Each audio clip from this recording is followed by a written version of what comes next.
All right, all right, all right. So how you feeling, baby? You feeling good?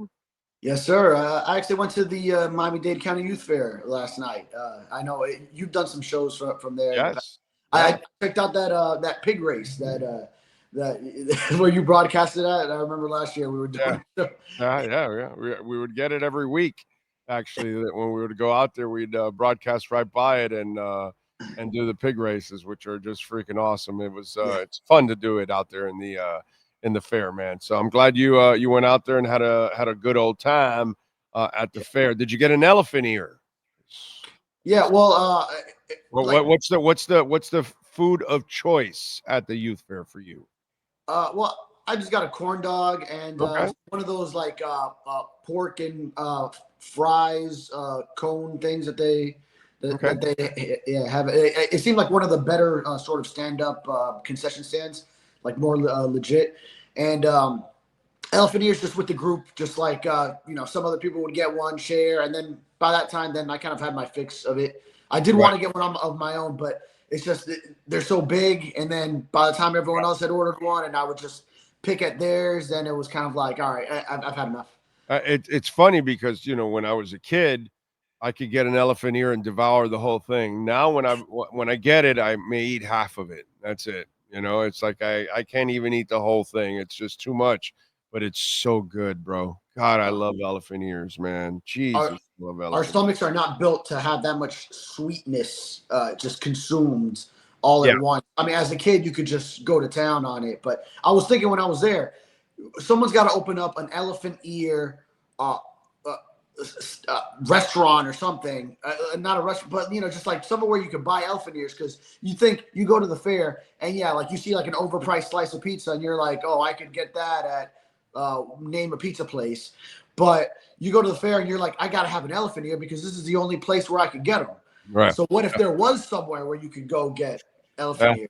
Well, dude, during the pandemic, they brought back the vendors only, and we would go in our car over to FIU and in line, and I would go to get an elephant ear. Actually, Ah, so yeah. that was freaking awesome when they did that because they couldn't do the fair, so they just did the whole car thing, and so people went in droves over there, bro, to FIU and got in line. I know I did it. It took me like 20 minutes or something the first time. I think the second go around, it was like a little faster because they had gotten the hang of it.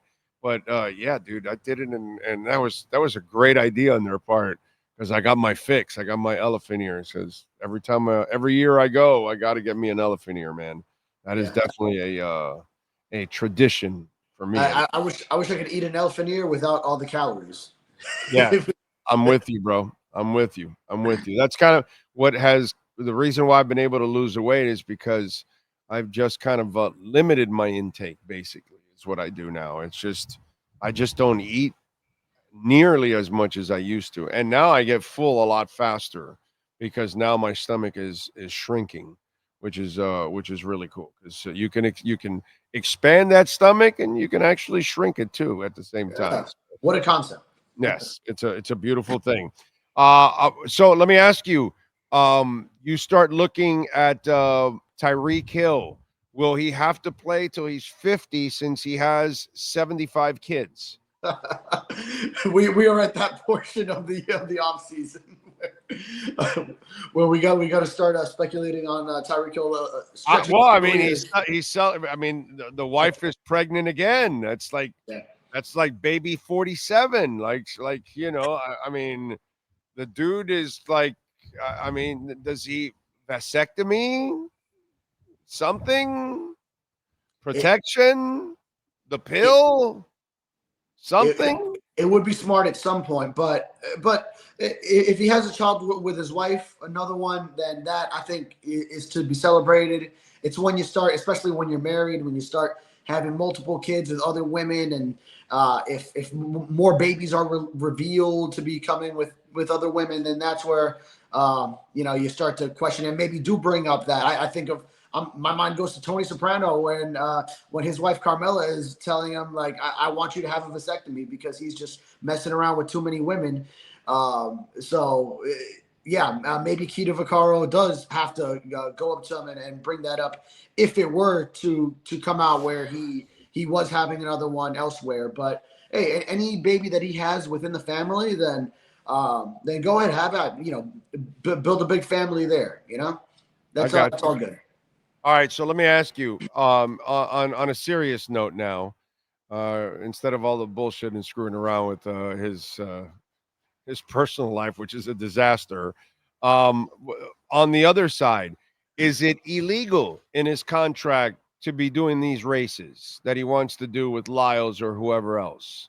Because I'm just wondering, is he allowed to do something like that? Is he violating any terms of his contract? Because, man, that would be an oversight by the Dolphins there on that one. Oh man, and you know what? We had talked about this before, and I actually reached out to an agent who, another agent who it seemed like he was down to go look it up for me, and I guess we both just got busy. It was right before the combine, and then I never heard back after the initial I'm gonna get that for you, and then and I never followed up. He never followed up either. So maybe I got to check on I am that. shocked. I am shocked that none of you guys on the beat have taken the time to find that out. I'm really shocked because that's a story. That's Yeah, and if it's a it must violation, not. and if it's a violation in his contract, then you've got a real story on your hand. You got a really interesting article.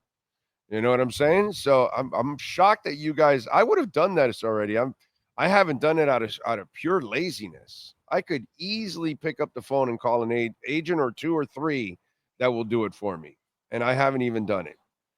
So Yeah, I'm I'll have to follow up on shocked the you guys conversation. have not done it because I'm wondering, there's usually restrictions on contracts on what you can and cannot do. You know what I'm saying?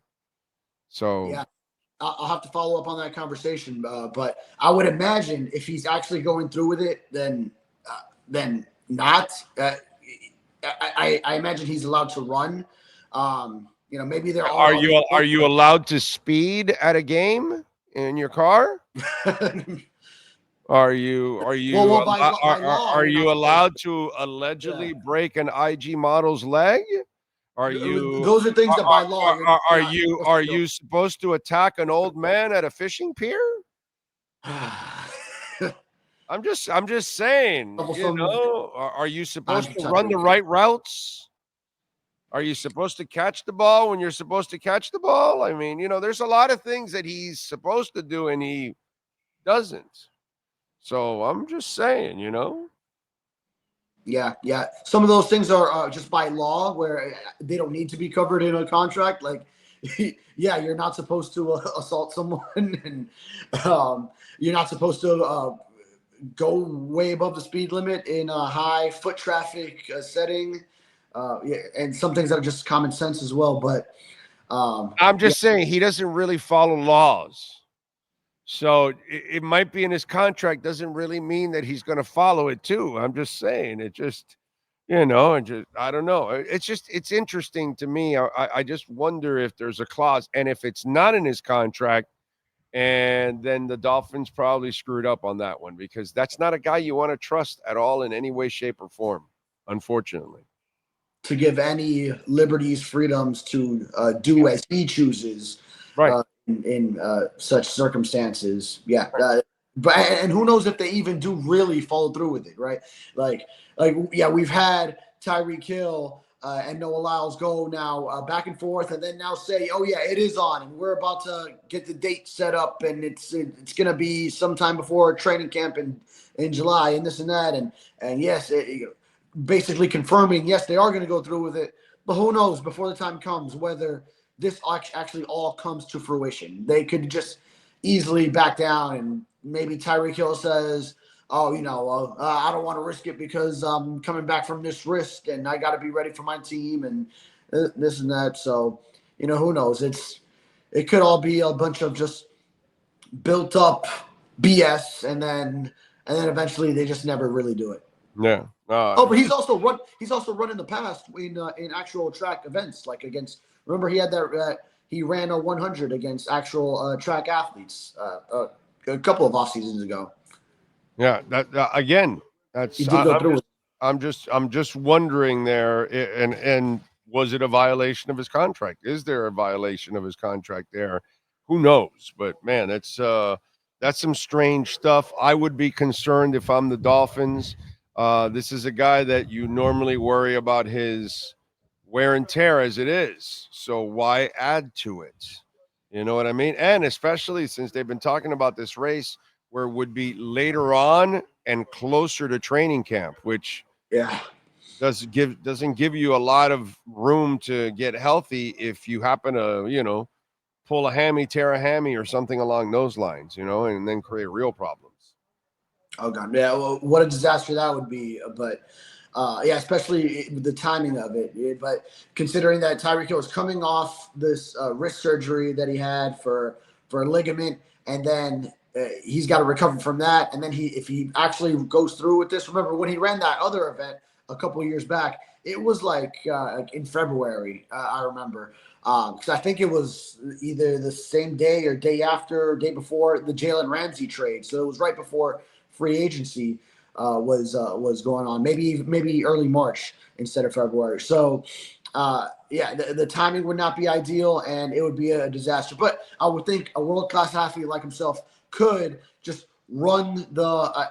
I think they said they're going to run a 100 or was it 60, or they might be doing a 60. He could run that distance without hurting himself, considering that he's got to do it regularly in practice, in games. He knows how to warm himself up, knows how to stretch properly. So, yeah, I would hope he could avoid injury just running some quick sprinting event, trying to catch the world's fastest man at this time. Yeah, let's hope so. By the way, our friends at Welt Rheaume, Jeff Welt and Daniel Rheaume, if you need a lawyer, personal injury, commercial litigation, bankruptcy, homeowner property damage, business owner claims, condo damage, whatever it is, please call my guys, Welt Rheaume, Jeff Welt and Daniel Rheaume. The consultation's completely free, 954-966-4646. We've had lots of our listeners call and also be taken care of by Welt Rheaume, but we've also had listeners on the West Coast, even in Central Florida and Orlando. So all over, call Welt Rheaume and use them and have a lot of success. Why? Because those two guys are like bulldogs. 954-966-4646. Your thoughts on Marino?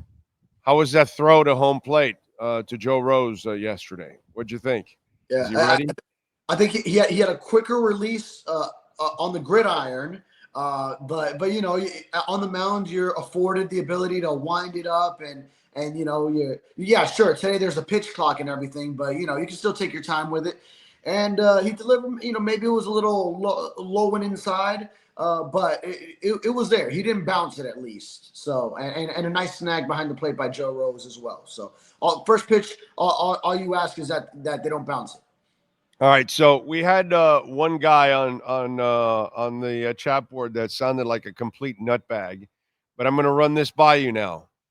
So we look at Zach Wilson as the backup quarterback. We have to imagine that Tua will do something stupid again to get injured because that's what he does. He puts his body at risk by choice and he gets injured. So if he chooses to do that at some point this season where he gets injured and he's going to miss a few games, is Zach Wilson the guy that's going to win games for you? Because I don't think you signed the guy that can keep anything afloat. He has never proven that to me, in my eyes. And that's my problem. You didn't really sign a backup quarterback that's reliable. You signed a young quarterback who has been completely unreliable his entire career. At no point has he ever had the word reliability. If you tell me Gardner Minshew, I know Gardner Minshew's not a good starter, but as a backup, okay, he's respectable as a backup because he'll come in at times, not all the time, but he'll come in at times and you'll be fine. He'll keep you afloat, make a couple throws, and you're fine. This guy's never done this as a starter, as a backup. So to me, when you sign Zach Wilson as your number two, how do you define that? Yeah, I define it as a project and trying to develop another young quarterback when I agree with you. That's not the ideal position that I would have liked to be in with a backup, considering that, yes, you have a starting quarterback who is injury prone, often is injured, and you need to go to the backup, and you have this win now window that you're still trying to stretch and you're still trying to win while you have a Tyreek Hill on your roster, a Jalen Ramsey on your roster. Now, going into 30 years old, is deeper into their careers, and you're trying to win with this core that you've tried to build for a few seasons. And if you have your quarterback go down, I would prefer a reliable veteran who has done things in the league before. That's why Jimmy Garoppolo was my top choice. Oh, for I would sure. have gone for a Gardner Minshew. Yeah, but he didn't want to come here. So that's I got the job not with the anymore. Rams. That's a nice backup job, to be over there, and also under Sean McVay. Joe Flacco, I would have also liked, just because we saw what he did a couple of years back with the Browns, and then you imagine if he was thrown into 4 straight games because Tua goes on IR with Tyreek Hill, Jalen Waddle, Jonnu Smith, Nick Westbrook Akine, and Devon Achane. I feel like Joe Flacco would make that situation work. Yeah, it's like like his age. But when you bring Ryan Fitzpatrick in as a backup, not a starter, okay? That's good. Okay, that's fine, bro. The guy can come in, he can keep you afloat, he can actually make some plays, because he's a bad starter, but he's a really good backup for you. You bring in Matt Moore. Okay, Matt Moore had a little window there when he was here where he was a respectable backup. That he came in, he kept you afloat. I mean, the king of all kings down here in Miami has got to be Don Strock. The stroker, anytime he came in, you had a chance to win the game, guaranteed. Okay? He was going to definitely keep you afloat, and Stroker was rarely ever going to screw you over. That's the ultimate backup. But that's what I want from my backup. I want a guy that has been there, that has done this. This kid's never done anything. He never did anything as a starter, never did anything as a backup, never has saved anybody's ass in any way, shape, or form. He's gone after some ass, but he's never really saved anyone's ass. Okay, maybe he's going after all that Boca ass now. Good for him. But it just like you want a backup quarterback. I don't feel like Zach Wilson fills that need. It's exactly what you said. It's another developmental guy. That's not really what you want as your number 2. that's why I wanted the experienced veteran. And then I would have liked in the middle to late rounds of the draft, find yourself a young quarterback, but to be a number 3 for next season that you could still go ahead and go try to develop and have your fun. Kyle McCord. Okay, Kyle McCord. Yeah, after he you don't like him, ass, right? You don't like him? Huh? No, I mean, from what I saw in that game against UM, granted that was Miami's defense last year, but yeah. But yeah, I mean the guy certainly looks the part. I like him, dude. I like him. I think he goes in the second round. Oh, I really wow. do. Second? Yeah, I think somebody reaches for him in the second round. Yeah. You always have these stories of someone falling in love with a guy, and I think he might be a real third round pick to maybe fourth, but in a quarterback starved league, and he's smart and accurate, and he's got an NFL arm. He doesn't have like a great arm, but his arm is good enough to make the throws you need. I think somebody's going to take a chance on him. Wait, so like the Giants not taking Shador, but then they'll take him in the top of the second round. Okay. What at the top of the second too? Would you like the Dolphins to use their second round pick on him if you want the Dolphins to take him and he's there? Because I don't know if I would want to use a second round pick on a quarterback. No, I would use a third or fourth on a quarterback if I'm the Dolphins. But I would if there's somebody I like there in the third or fourth rounds, I don't mind taking him. But because you need so much on the D&O lines, I need fat guys. I need fat guys, bro, in the first and second round. I need fat guys. So I know you're going to get me a fat guy in that first round. I think in the second round you can get that. But the thing is, there might be a safety. There might be something there. There might be an option there for something else in the second round. But because defensive tackles also can be found in the third round and fourth round in this draft, so that's why I'm saying if you get the guard in the first, I can see something else in the second because I can see a defensive tackle in the third and even fourth rounds. This is a pretty deep draft for defensive tackles. It is.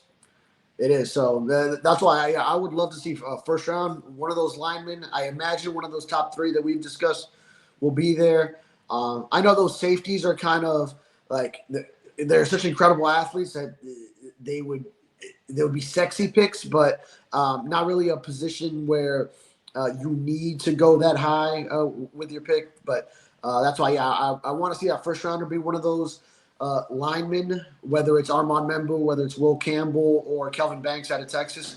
I would love any one of those three. I'm with you there. Those And then three are you can go my deeper guys. with D linemen. Yeah, you can go Not deeper. Booker. No, you cannot get Booker. Booker does not fit what they do Right, here. not a fit. Yeah. He's not a fit for what they do here. He's not athletic enough. He's not the kind of guard that they need in this kind of system. Unfortunately, if you're going to play in a phone booth, then actually Booker fits what you want to do. But in their style of play, Booker doesn't fit what they do. Unfortunately, he's a good player, but not in this system. Unfortunately, what are you working on at the Sun Sentinel so folks can check you out, my man? Yeah, I recently wrote about free agents interviews, the new incoming free agents that are coming to the Dolphins. Ifeatu Melifonwu and Alexander Madison. Can he be the short yardage guy for the Dolphins? Melifonwu, can he be sort of like a complementary chess piece the way Jalen Ramsey is also in the secondary for Anthony Weaver? So check those out. And then unless there's some news, then I'll just take it easy over the weekend before we get into the league annual meeting, owners meetings in Palm Beach on Monday morning. Mike McDaniel would be set to talk to the media, and that'll be the first time we hear from him after all these free agent moves. So there will be a lot to write once we get into that early next week. All right, good shit. Follow him on Twitter at David Furones _. And remember, call our friends at Welt Rheaume. Free consultation, 954-966-4646. David, have a great weekend. We'll catch up on Tuesday. Yes, sir. Got it. There you go. Welt Rheaume, Miami Dolphins report.